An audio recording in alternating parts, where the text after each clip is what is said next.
The governor has built a reputation for himself of disregarding other arms of government and their pronouncement once it does not favor him. It is on this premise that we inform the general public that the governor is a dictator and has no right to declare the House of Assembly non-existent.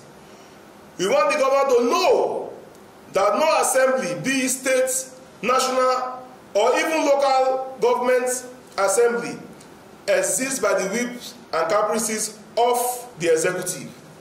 We therefore call on the State House of Assembly to be steadfast and use legal means to protect the state and commence the process of impeachment of the governor who is now operating like a dictator.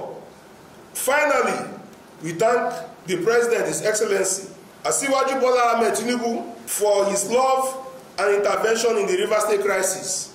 We apologize to him for the consistent verification of his personal office by the governor, thereby reducing his highly revered presidential intervention to a mere unconstitutional political solution that holds no water.